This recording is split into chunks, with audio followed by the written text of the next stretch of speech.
Hello বন্ধুরা, কেমন আছো? আজকে অনেক দিন পর আরেকটি ব্লগ তোমাদের সাথে শেয়ার করছি।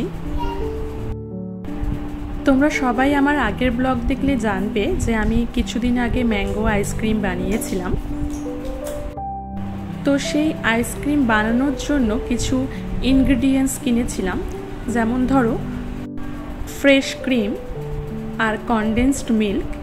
এগুলো আমার ঘরে পড়েছিল, তাই ভাবলাম এগুলো নষ্ট হওয়ার আগে কিছু এগুলো দিয়ে বানিয়ে ফেলি।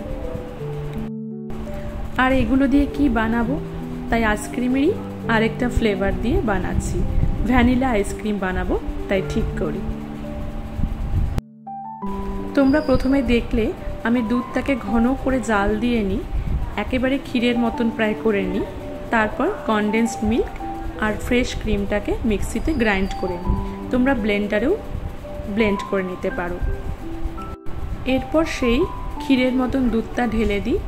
আমার ক্ষীরটা একটু বেশি ঘন হয়ে গেছিলো, তাই আমি এক্সট্রা করে আবার মিল্ক অ্যাড করি। তোমরা বেশি ফুটাবে না। তারপর অ্যাড করে দিই 1 স্পুন ভ্যানিলা এসেন্স। তারপর ভালো করে গ্রাইন্ড করে রেডি করে নিই। তারপর একে একে গ্লাসগুলো সাজিয়ে ফেলি।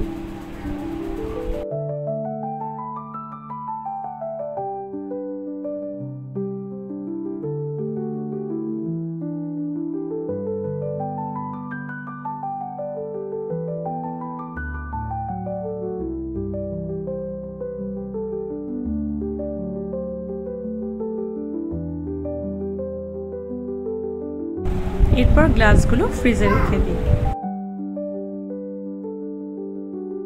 মিনিমাম 3 ঘন্টা রাখতেই হবে। 3 ঘন্টা পর আমার তৈরি হয়ে যায় ভ্যানিলা আইসক্রিম। তো বন্ধুরা, আজকে আমার ভিডিওটা কেমন লাগলো অবশ্যই জানাবে। আর যারা আমার ভিডিওটা নতুন দেখছো তারা প্লিজ আমাকে একটু সাবস্ক্রাইব করে দিও। বাই।